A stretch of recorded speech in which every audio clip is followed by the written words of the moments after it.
Net ছাড়া সবার দিন কেমন কেটেছে? আসসালামু আলাইকুম। আশা করছি সবাই ভালো আছেন। আলহামদুলিল্লাহ আমরা মোটামুটি ভালো আছি। নেট ছাড়া আমার দিনটা খুবই ভালো কাটছে। কারণ মনে হচ্ছিল যে আগের সময়ে ফিরে চলে গিয়েছিলাম। সন্ধ্যার সময় নেট দেখতেছিলাম বসে টিভিতে। এমন টাইমে দেখি যে নেট চলে গেল। কি ব্যাপার, কি হলো? আগে থেকে তো বোঝা ছিল না যে নেট চলে যাবে। পরবর্তীতে আর কি করব, তারপরে শুনি যে নেট নাকি বন্ধ করে দিয়েছে বা নেটে সমস্যা হয়েছে। তারপরে তো 7 দিন চলে গেল, এখন আজ 8 দিন। আজকে আমাদের বাসায় নেট আসলো। যাই হোক, পুরোপুরিভাবে এখনও নেট আসে নাই। খানিকক্ষণ থাকে, আবার দেখা যায় খানিকক্ষণ অফ হয়ে যায়। তো আপনাদের সাথে আমি শেয়ার করতেছি নেট ছাড়া আমার জীবনটা কেমন কাটছে। নেট ছাড়া আমার দিনগুলো খুবই ভালো কাটেছে। আর এখানে একটা আম ছিল, তো আমগুলো এখন আমি কেটে নিচ্ছি। মনে হচ্ছিল যে নেট ছাড়া দিনগুলো খুব সুন্দর যায়, সুন্দরভাবে কাটে।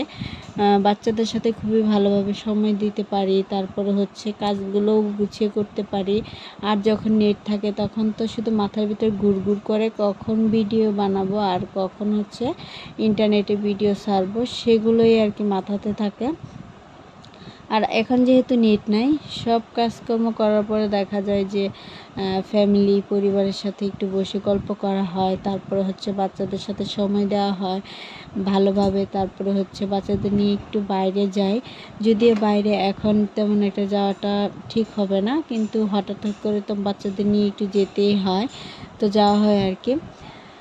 তো নেট ছাড়া আমার মনে হয় যে অনেকের জীবনটাই অচল হয়ে গেছে। কারণ প্রত্যেকটা মানুষই যখন কাজ করে আইসা একটু নেটে ঢুকার পরে সময় পার করে। আর এখন তো দেখা যায় যে সময়গুলো পারই হচ্ছে না। যাই হোক, এভাবেই অবশেষে নেটটা ফিরে আসলো। মনে হয় যে স্বস্তি ফিরে আসলো। তারপরে এদিক দিয়ে আমি আমটা ভালো করে কেটে নিলাম। কেটে নেওয়ার পরে আজকে আমার মামা আবার রোজা রেখেছে, সেই কারণে তাকে ইফতারিতে আর কি আম আর শরবতগুলো দিচ্ছি। তারপরে সে আজকে ভাত দিয়ে ইফতার করবে। 20টা কাঁচামরিচ 20 টাকা দিয়ে কিনে আনছে, একটা কাঁচামরিচ 1 টাকা করে। যাই হোক, কি আর করা। এদিক দিয়ে মামাকে ইফতারিটা রেডি করে দিলাম। তারপর আজকে আমার রান্নাবান্নাও কমপ্লিট করে ফেলেছি।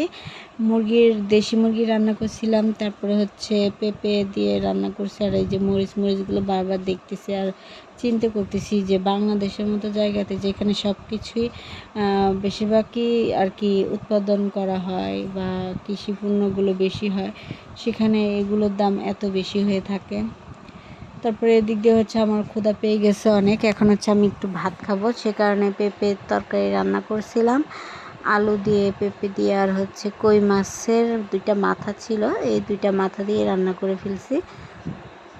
এখন ভাত খাবো আর কি। তো নেট ছাড়া জীবনটা আমার মনে হয় আমার কাছে ভালোই লাগছে। জানি না আপনাদের কাছে কেমন লেগেছে, অবশ্যই কমেন্ট করে জানাবেন কার কাছে কেমন লাগছে। আমি নেট ছাড়া অনেক সময় পেয়েছিলাম, যে সময়গুলো বসে কী করব। পরবর্তীতে আমি আমার যে ভিডিওগুলো ছিল এগুলো এডিট করে রেখেছি, যেন নেট আসলে আপনাদের মাঝে আর কি ছেড়ে দিতে পারি, তারপর আপনারা দেখার সুযোগ পান।